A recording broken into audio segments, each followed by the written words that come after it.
வணக்கம்.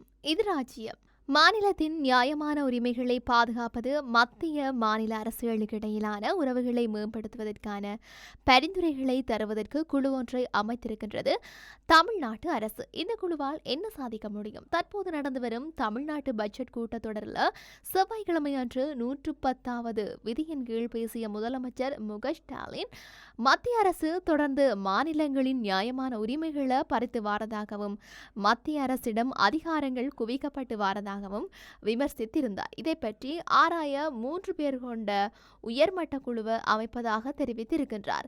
இந்த குழுவின் தலைவராக உச்ச நீதிமன்ற முன்னாள் நீதியரசர் குரியன் யோசப்பும், உறுப்பினர்களாக இந்திய கடல்சார் பல்கலைக்கழகத்தின் முன்னாள் துணைவேந்தருமான முன்னாள் அதிகாரியுமான அசோக் வர்தன் ஷெட்டி, தமிழ்நாடு மாநில திட்டக்குழுவின் முன்னாள் துணைத் தலைவர் பேராசிரியர் நாகநாதன் ஆகியோர் இருப்பார்கள் என்றும் அறிவிக்கப்பட்டிருந்தது.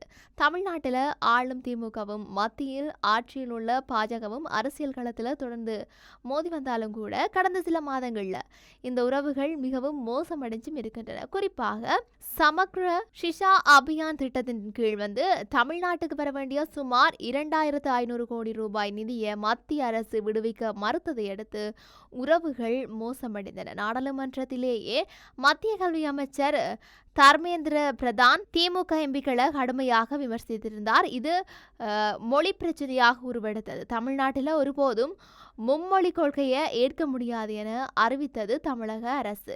இதற்கு சில நாட்களுக்கு பிறகு ரூபாயை குறிக்க ரூ என்ற தமிழ் எழுத்தையே பயன்படுத்தி வெளியான நிதிநிலை அறிக்கையின் முன்னோட்ட வீடியோ அகில இலங்கை அளவில் சலசலப்பை ஏற்படுத்தியும் இருந்தது. இந்த சலசலப்பு ஓய்வதற்கு முன்பாக நாடாளுமன்ற தொகுதி மறுசீரமைப்பில் தமிழ்நாடு உள்ளிட்ட மக்கள் தொகையை கட்டுப்படுத்திய மாநிலங்கள் பாதிக்கப்படும் என குரல் எழுப்பினார் முதலமைச்சர் ஸ்டாலின்.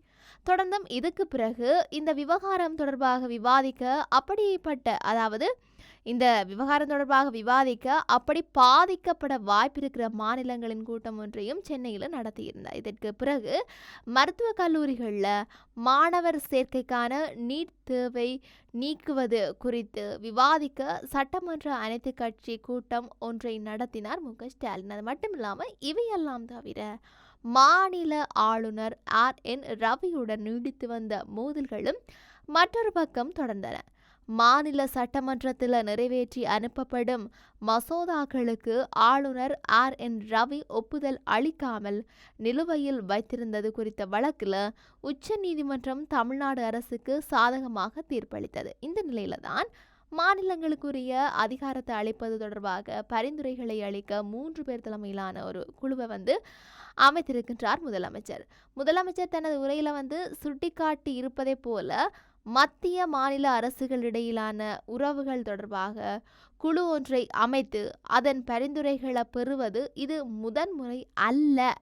CN அண்ணாதுரை மறைவுக்கு பிறகு கருணாநிதி முதலமைச்சரான சில மாதங்களில் இது போன்ற ஒரு குழுவை அமைத்தார். சென்னை உயர் நீதிமன்றத்தின் முன்னாள் தலைமை நீதிபதியான ராஜமன்னார் தலைமையில் முன்னாள் நீதிபதி சந்திரா ரெட்டி, டாக்டர் லட்சுமணசாமி முதலியார் ஆகியோரை உறுப்பினர்களாக கொண்டு 1969ஆம் ஆண்டு செப்டம்பர் 22 இந்த குழு அமைக்கப்பட்டமையும் சுட்டிக்காட்டத்தக்கது. அது மட்டும் இல்லாமல் இந்த குழு தனது பரிந்துரைகளை 1971ஆம் ஆண்டு அளித்தது.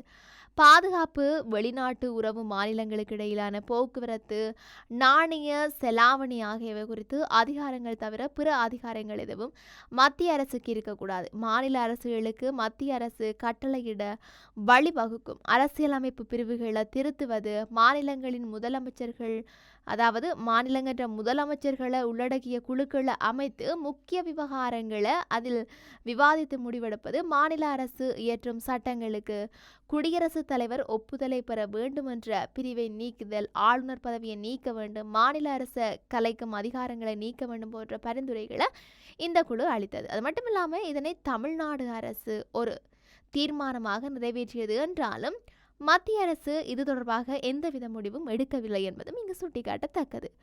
அதோட இதற்கு பிறகு மத்திய மாநில அரசுகளுக்கு இடையிலான உறவுகளை ஆராய உச்ச நீதிமன்ற முன்னாள் நீதிபதி தலைமையில ஒரு குழுவை மத்திய அரசு அமைத்தது. இந்த குழு மாநில அரசுகளை கலைக்க பயன்படுத்தப்படும் 356வது பிரிவை அரிதாகவே பயன்படுத்த வேண்டும், மாநில அரசுகளை கலந்தாலோசித்து ஆளுநர்களை நியமிக்க வேண்டும் என்பது உள்ளிட்ட பரிந்துரைகளை இந்த குழு அளித்தது. ஆனால் இது தொடர்பாக நடவடிக்கை எதுவும் எடுக்கப்படவில்லை என்பதும் குறிப்பிடத்தக்கது. இதற்கு பிறகு 2007ஆம் ஆண்டில் இந்திய உச்ச நீதிமன்றத்தின் முன்னாள் தலைமை நீதிபதி மதன் மோகன் பூஞ்சி தலைமையில ஒரு குழுவை மத்திய அரசு அமைத்தது. 2010 இந்த குழு தனது பரிந்துரைகளை அளித்தது.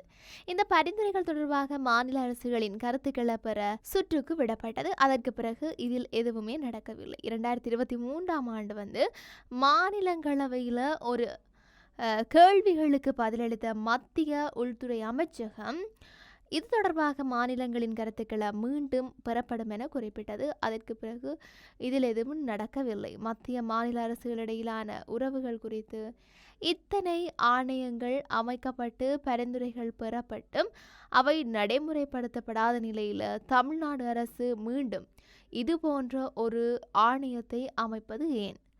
பயனில்லாத முயற்சியாக இதனை பார்க்கக்கூடாது. மாநில உரிமைகள் குறித்து நீண்ட நாட்களாக பேசப்பட்டு வந்ததால் தான் பல தருணங்களில் உச்ச நீதிமன்ற தீர்ப்புகள் மாநிலங்களுக்கு ஆதரவாக வருகின்றன. சம்பரானில் மகாத்மா காந்தி போராட வந்தபோது அதுவரை ஆங்கிலேயர்களுக்கு எதிரான போராட்டங்களால இந்தியாவுக்கு சுதந்திரம் கிடைக்கவில்லை என்றதால இந்த போராட்டத்தையும் அவர் நடத்தாமல் இருந்திருந்தால் என்ன ஆகியிருக்கும் என்று கேள்வி எழுப்புகின்றார் மூத்த பத்திரிகையாளரான AS பன்னீர்செல்வன். தொடர்ந்து பேசிய அவர் சமத்துவத்துக்கான சம உரிமைக்கான போராட்டங்கள் எப்போதுமே முடிவதில்லை. அதிகார குவிப்பு நடந்து கொண்டிருக்கும் போது அதற்கு எதிரான முயற்சிகள் நடந்து கொண்டே இருக்க வேண்டும். அப்படியான முயற்சி தான் இது என்றார். அது மட்டுமில்லாமல் இந்த மொழிவள மாநிலங்கள் அமைந்த பிறகுதான் மாநில உரிமைகள் ஒவ்வொன்றாக நிலைப்பாட்டுக்கு நிலைநாட்டப்பட்டு வருகின்றன. அதே போலத்தான் SR பொம்மை வழக்கில் வந்த தீர்ப்புக்கு பிறகுதான் மாநில அரசுகளை விருப்பம் போல மத்திய அரசு கலைப்பது நின்றது. இப்போது ஆளுநருக்கு எதிராக தொடுக்கப்பட்ட வழக்கில் மாநில அரசுக்கு ஆதரவாக தீர்ப்பு வந்திருக்கின்றது. இதுபோல வழக்குகளை தொடராமல் இருந்திருந்தால் என்ன ஆயிருக்கும் என்ற கேள்வி எழுப்புகின்றார் அவர். அந்த மட்டத்தில் தான். ஆனால் திமுக நீண்ட காலமாக மத்திய அரசில் பங்கேற்றிருந்த போது கல்வி விஷயத்தில் மாநிலத்தில் உரிமையை நிலைநாட்டுவது போன்ற சில விடயங்கள் சில விஷயங்களையாவது செய்திருந்தால்தான் பயனுள்ளதாக இருந்திருக்கும் என்றார் மூத்த பத்திரிகையாளர். அதோட மத்திய அரசியலில் இடம்பெற்றிருந்த காலத்தில் திமுக கல்வியை மீண்டும் மாநில பட்டியலுக்கு கொண்டு வர முயற்சித்திருக்கலாம். அது சாத்தியமாகி இருக்கவும் கூடும். ஆனால் அதை செய்யவில்லை. இப்போது மத்திய மாநில அரசுகளுக்கு இடையிலான அதிகார பகிர்வு குறித்து ஒரு விழிப்புணர்வை ஏற்படுத்த திமுக நினைத்திருக்கலாம் என்றும் அவர் கூறியிருக்கிற நிலையில தான் இந்த விவகாரத்தை வேறு விதமாக பார்க்கின்றார் மூத்த பத்திரிகையாளர்.